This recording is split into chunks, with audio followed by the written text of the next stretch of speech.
పూజించడం పూజారి వంతు వరమివ్వడం అన్నది దేవత ఇష్టం. ప్రేమించడం ప్రేమికుడి వంతు కరుణించడం అన్నది ప్రేయసి ఇష్టం.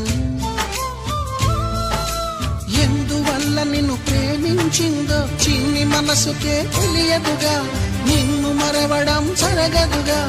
ఎందువల్ల నువ్వు కాదన్నావో ఎదురు ప్రశ్నలే వేయనుగా, ఎదురు చూపులే ఆపనుగా.